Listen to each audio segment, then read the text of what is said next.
आप सभी का एक बार पुनः स्वागत है। हम सब भारतीय राज्य व्यवस्था पढ़ रहे हैं।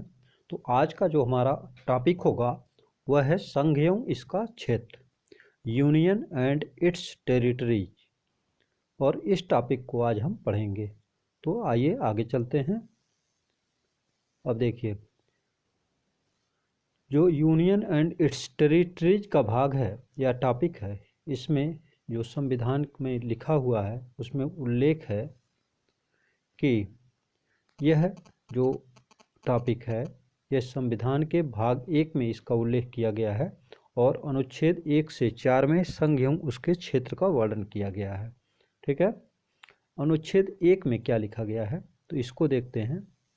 अनुच्छेद में 1 में व्यवस्था दी गई है कि राज्यों का समूह नहीं है। भारत क्या है? भारत राज्यों का समूह नहीं, भारत ये राज्यों का समूह नहीं होकर के क्या है, राज्यों का एक संघ है, यूनियन ऑफ स्टेट्स। ठीक है, ऐसी व्यवस्था लिखी गई है। यानी कि भारत के राज्य जो हैं यह मिल करके संघ के साथ नहीं जुड़े हैं, बल्कि राज्यों को संघ के साथ जोड़ा गया है। ठीक है, इससे दो बातें स्पष्ट होती हैं। अब ये दो बातें कौन सी स्पष्ट होती हैं? इससे यह पता चलता है कि देश का नाम क्या है, और दूसरा कि देश की शासन पद्धति या राज पद्धति का किस प्रकार यह संचालन किया जाएगा, यानी कि राज पद्धति का प्रकार क्या है। संविधान सभा में नाम को लेकर संविधान के निर्माण के बाद और निर्माण होते समय भी न भारत के नाम को लेकर के मतैक्य नहीं था, यानी लोग एक मत पर नहीं थे कि भारत के लिए क्या नाम रखा जाए। कुछ लोग चाहते थे, जो परंपरावादी लोग थे वे लोग चाहते थे कि इसका नाम भारत रखा जाए, कुछ लोग चाहते थे कि इंडिया रखा जाए। इसलिए दोनों लोगों में समन्वय बैठा करके संविधान सभा ने दोनों की बातों को स्वीकार किया और इसका नाम रखा इंडिया, जो कि भारत है। यानी कि संविधान में भारत और इंडिया दोनों का ही उल्लेख किया गया है और देश को संघ बताया गया। ठीक है, संघ माने फेडरल, या जहाँ संघीय व्यवस्था हो, और संवैधानिक जो संविधान का जो संवैधानिक ढांचा है वह भी संघीय है। संघीय राज्य के स्थान पर राज्यों का संघ कहा गया। राज्यों का संघ कहने का क्या कारण था, तो इसके दो कारण से समझते हैं। पहला कारण था कि भारतीय संघ राज्यों के मध्य समझौता का परिणाम नहीं है, कि राज्यों ने आपस में सहमति कर ली और संघ के साथ जुड़ गए, ऐसी व्यवस्था नहीं है। ऐसी व्यवस्था अमेरिका में है, वहाँ 50 राज्य हैं या 50 प्रांत हैं और अमेरिका के 50 प्रांत एक साथ जुड़ करके यूनाइटेड स्टेट्स ऑफ अमेरिका बनाते हैं। लेकिन भारत के मामले में ऐसी बात नहीं है। भारत में जो है राज्यों को संघ से अलग होने का अधिकार नहीं है। ठीक है, कोई राज्य यह चाहे कि वह अपने यहाँ अपने विधानमंडल में कानून पारित कर ले और उसके आधार पर वह संघ से अलग होना चाहे तो उसे ऐसा करने का अधिकार प्राप्त नहीं है। अर्थात भारत जो है एक संघ है और संघ जो है यह विभक्त नहीं हो सकता। ठीक है, दूसरा है एक देश।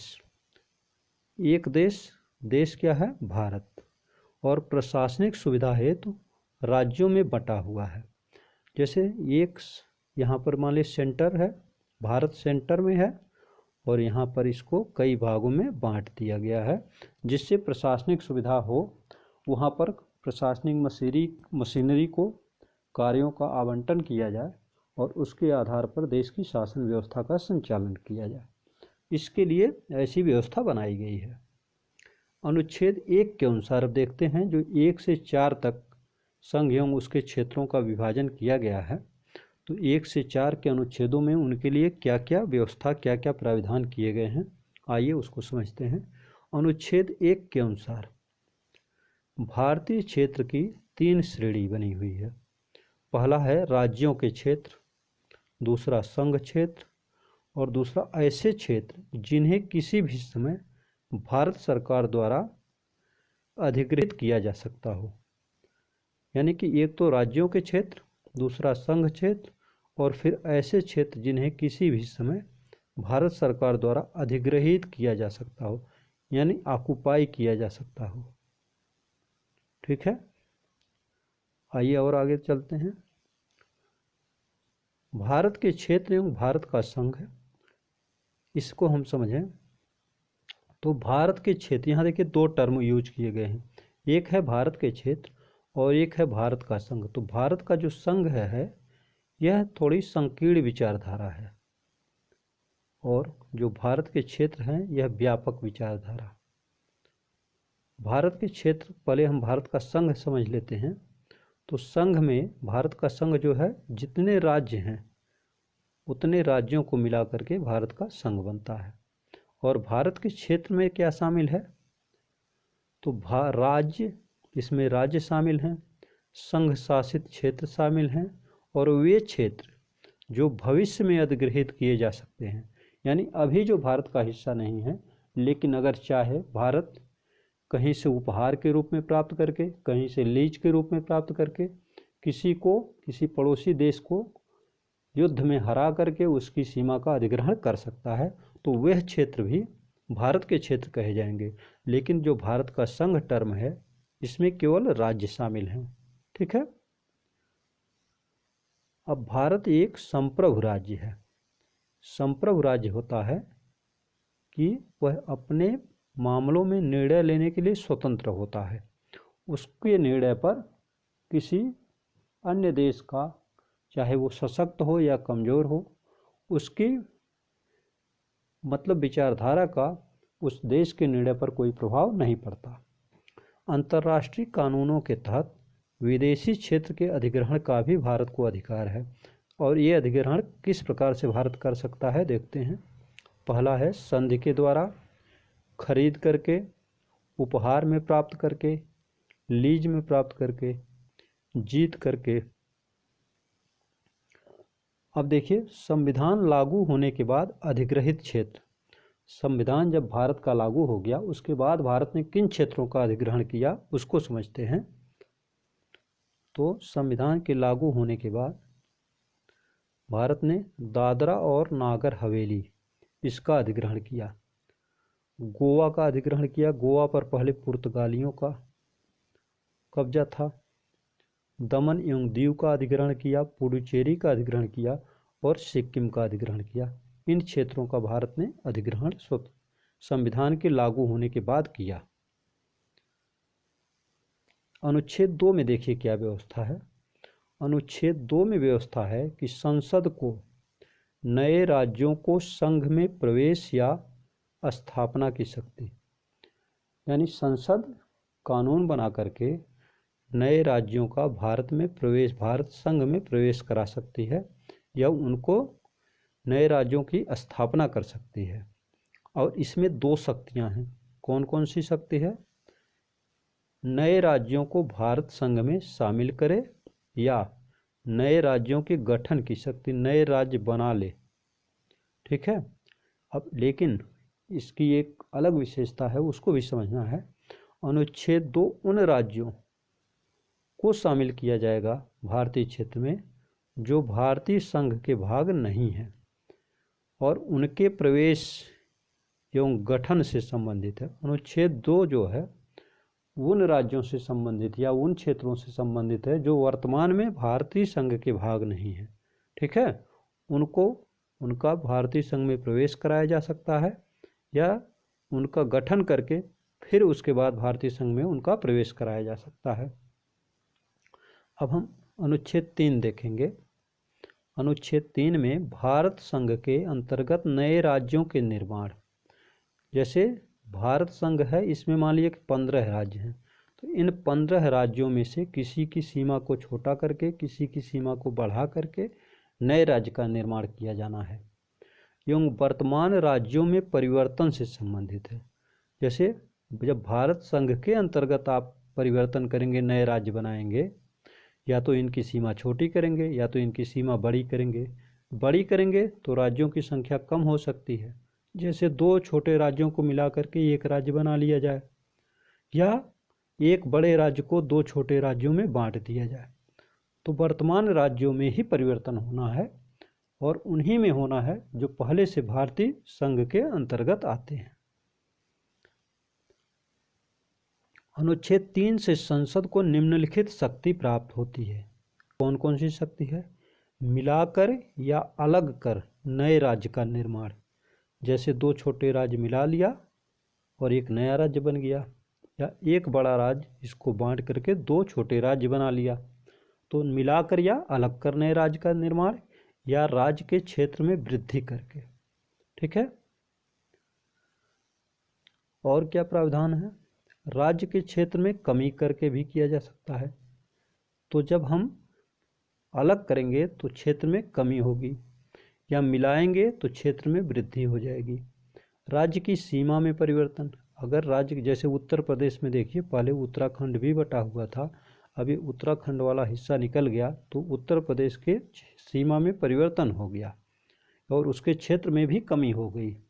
राज्य के नाम में परिवर्तन, अब उत्तर प्रदेश से ये उत्तरी हिस्सा इसका निकल गया, इसको हमने अब उत्तराखंड नाम दे दिया है। ठीक है।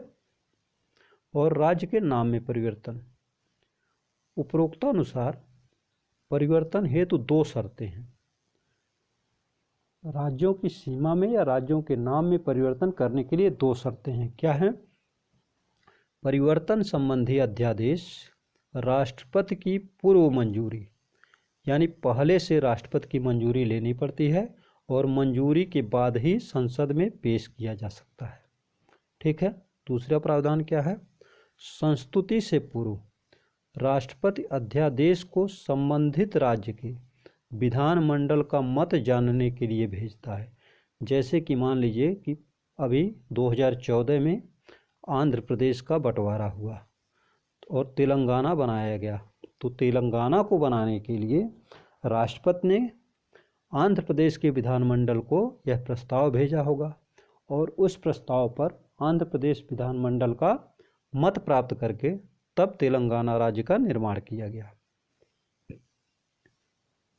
अब देखिए, मत निश्चित समय सीमा में प्राप्त हो, जैसे आंध्र प्रदेश को भेजा गया तो आंध्र प्रदेश की विधानमंडल को अपना मत या अभिमत एक निश्चित समय सीमा जो तय की गई है उसके ही अंतर्गत भेज देना है। और राष्ट्रपति या संसद राज्य विधानमंडल का मत स्वीकार करने के लिए बाध्य नहीं है। मतलब यह कोई आवश्यकता नहीं है कि अगर राज्य विधानमंडल ने यह मत दे दिया कि आंध्र प्रदेश का विभाजन नहीं किया जाना है तो संसद या राष्ट्रपति उसको मानने के लिए मजबूर हो। ठीक है। संसद या राष्ट्रपति उसको स्वीकार भी कर सकते हैं और उसको अस्वीकार भी कर सकते हैं, भले ही मत समय में आ गया हो। अब इस प्रकार से भारत विभक्त राज्यों का यानी बटे हुए राज्यों का एक अविभाज्य संघ है। नहीं, राज्य तो अलग अलग हैं, लेकिन जब ये संघ के साथ जुड़ जाते हैं तो फिर इनको अलग होने का अधिकार प्राप्त नहीं है। जबकि अमेरिका जो है ये अविभाज्य राज्यों का अविभाज्य संघ है। ठीक है। तो इस प्रकार से आज हमने संघ एवं उसके क्षेत्र को पढ़ा। अब आगे हम अनुच्छेद 4 पढ़ते हैं। अनुच्छेद 4 में व्यवस्था है कि अनुच्छेद 2 के अंतर्गत जैसे था कि उन क्षेत्रों का अधिग्रहण या उन क्षेत्रों का नए राज्यों का प्रवेश जो भारत संघ के अंग नहीं हैं, तो उसके अंतर्गत नए राज्यों का प्रवेश या गठन, अनुच्छेद 3 के अंतर्गत नए राज्यों के निर्माण, सीमाओं, क्षेत्रों एवं नामों में परिवर्तन, और अनुच्छेद 368 के तहत संविधान संशोधन नहीं माना जाएगा। तो कहने का आशय क्या है कि अगर अनुच्छेद 2 के अंतर्गत नए राज्यों का प्रवेश या गठन किया जाता है, अनुच्छेद 3 के अंतर्गत जो राज्य पहले से ही भारत संघ के अंग हैं उनके क्षेत्र में, सीमा में, नाम में परिवर्तन किया जाता है, तो ऐसे परिवर्तन को अनुच्छेद 368 के तहत संविधान संशोधन नहीं माना जाएगा। ठीक है। इसको संविधान संशोधन नहीं माना जाएगा। अर्थात ऐसा साधारण बहुमत एवं सामान्य विधायी प्रक्रिया द्वारा किया जा सकता है और इसको संविधान संशोधन नहीं कहा जा सकता, संविधान संशोधन नहीं कहेंगे। अब देखिए 100वें संविधान संशोधन से क्या हुआ। 100वां संविधान संशोधन अधिनियम 2015 में पारित हुआ तो भारत ने अपने 111 विदेशी अंतःक्षेत्र, जिसको इनक्लेव्स कहा जाता है, बांग्लादेश और भारत की सीमा पर विवाद, इस विवाद के समाधान के लिए भारत ने 100वां संशोधन अधिनियम 2015 लाया और यह संशोधन करते हुए भारत ने अपनी सीमा के अंतर्गत 111 विदेशी अंतःक्षेत्रों को बांग्लादेश को दे दिया। ठीक है, और बांग्लादेश ने 51 जो इधर के अंतःक्षेत्र इस सीमा में थे, इनको भारत को सौंप दिया। इस तरह से बांग्लादेश और भारत के बीच सीमा विवाद का समाधान हुआ।